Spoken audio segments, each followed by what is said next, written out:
Hey everybody, Anish Majumdar here, career coach to the fiercely ambitious. Back at you today with a very important video on 3 dangerous hiring situations, how to identify them, how to stop, and how to do something in that moment that is going to ensure or give you the maximum possible chance of a successful outcome.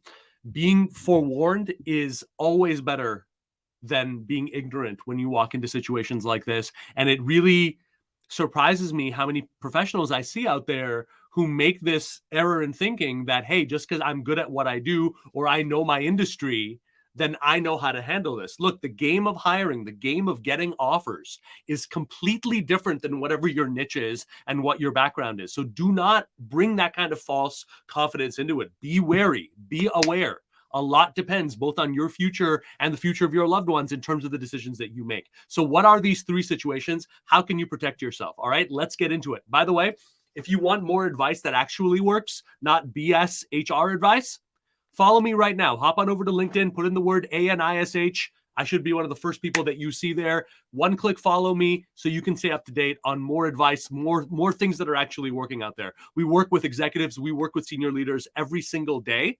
And our reputation is based on getting results for them. So if that makes sense to you, please do me a solid. Let's get into it, guys. What are these 3 situations? Number 1, all right, you're interviewing. Here's what you find out. It's a say yes or else type of situation. What does that mean? So maybe you submit your resume, maybe you get an internal referral for an interview or something like that. You show up ready to have a conversation, but they're not. They're either going to give you instructions a day or 2 before saying, hey, you know what? It's a one-way video interview. Or you show up for the interview and you realize this person has no interest in having a conversation with you. Yeah, that happens. Even right up at the top levels, they're just having a one-sided gatekeeper conversation. This person knows nothing about you, knows nothing about your background, is barely listening to what's going on. They're just dictating as though you weren't there, right? All of these things, right, basically come down to dehumanizing practices. All of these things are generally a sign of the tail wagging the dog in some sense, because somewhere in that company, the ease of being able to hire people our way without your input has taken precedence over the normal way of hiring, which is we bring our best foot forward, we treat you with respect, we learn as much as we can from you, you learn as much as you can from us. Both parties are either happy or not in terms of the offer, but we come away with that respect and we come away with something built, right? A company that is operating like this, in this big brother fashion, is not your friend. You should not go along with that, especially if you're experienced. I don't care, I wouldn't go along with that even if I was fresh out of college, but if you're not, if you have experience, understand the longer you sit there feeling embarrassed, feeling ashamed, and saying to yourself, oh, you know what? I may as well just go along with this. The more they feel they have the right to do this to you again. You're just showing them that, hey, you can be conditioned to be treated in this kind of lemming-like way. Don't do it.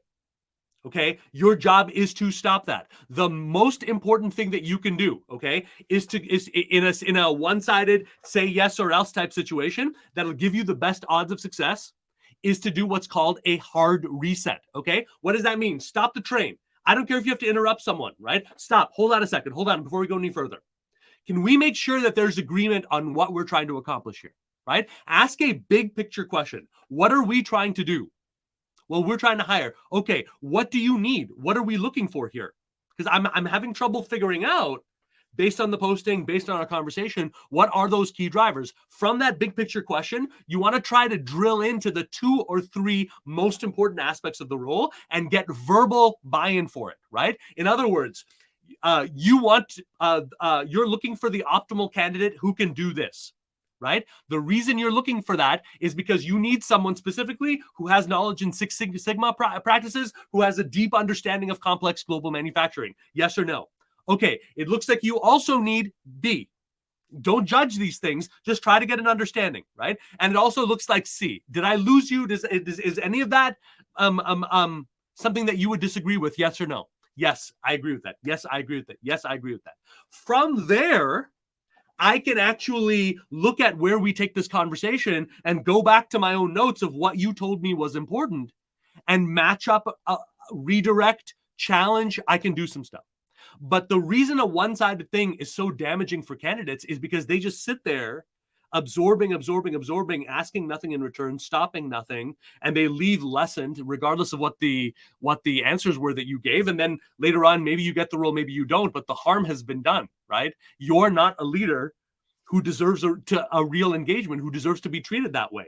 And forget about the warning sign of a company that is engaging like this.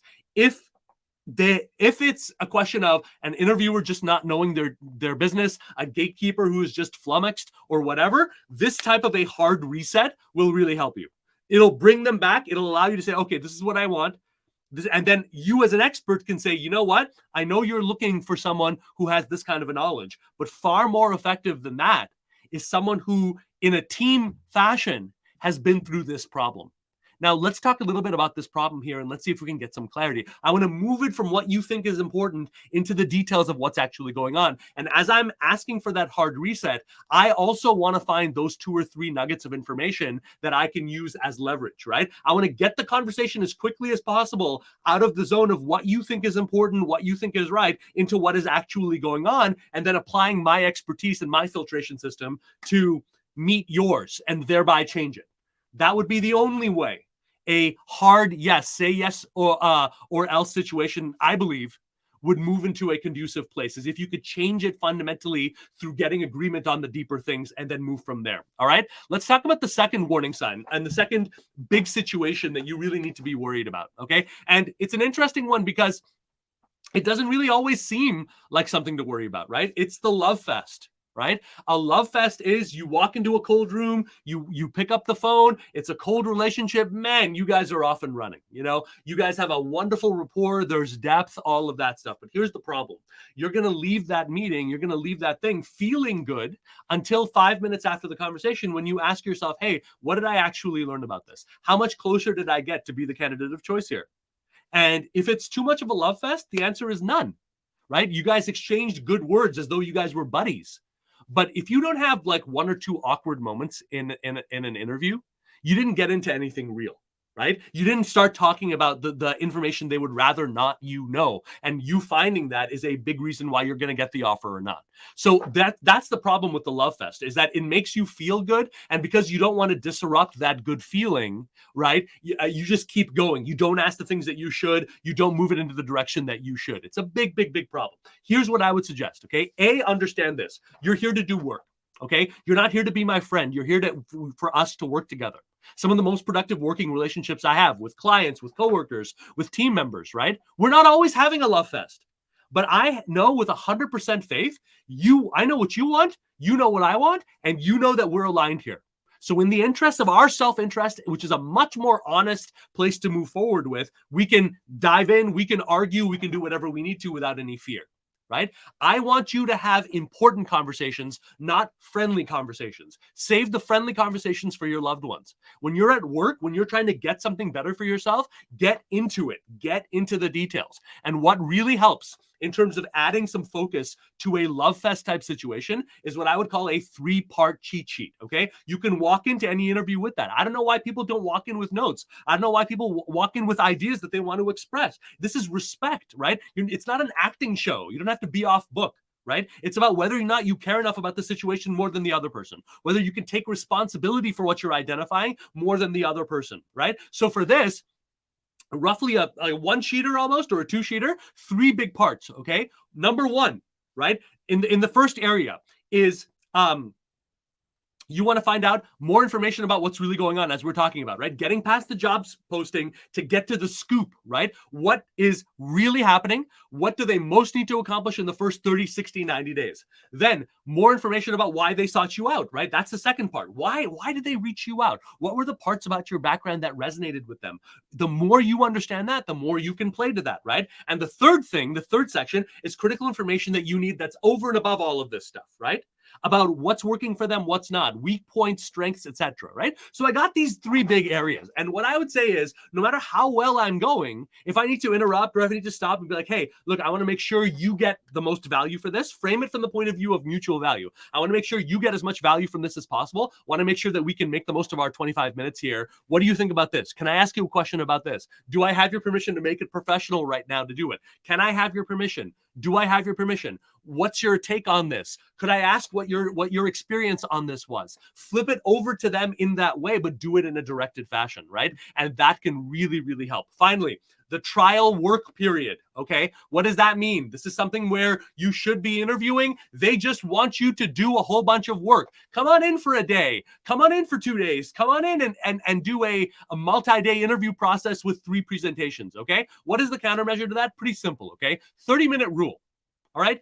Nothing having to do with an opportunity should take you more than roughly 30 minutes in preparation for. Anything after that can be hashed out in the moment. You just need a starting point, okay? If you're saying, hey, I got to come up with a presentation, fine. Talk about what you've identified that they don't want you to. Talk in the broad strokes about ways that we can move it forward. Knock all of it down, the rest into mystery, right? Knock all of it out. If you want to talk about how we're going to specifically do it, that's where we hold the line. A lot of times people don't get offers because they never have the courage to say, this is the moment where an offer comes in.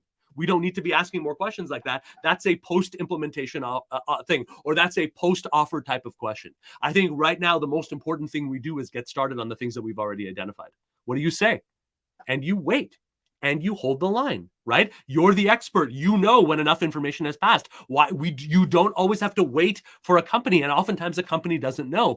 But if you feel secure, if you're looking at your 3-pronged sheet and you got the information that you need, you feel secure about this company, you feel secure about the people that are there, let them know. Now's the time to talk about an offer. It's going to amaze you how many times they will pick you up on that. They will follow you on that. Okay. Speaking of follow, just as a quick reminder, hit follow right now and take a look at my headline. Take a look at the about section on my LinkedIn profile. I've got deep resources that are free for you, including our masterclass, a free interview coaching program, mini program that you can dive into right now, cheat sheets, information galore that will give you this power and allow you to go deeper with it. All right. Don't pass up that opportunity. Would love to have you be a part of our world. Keep the questions coming, guys. Thank you.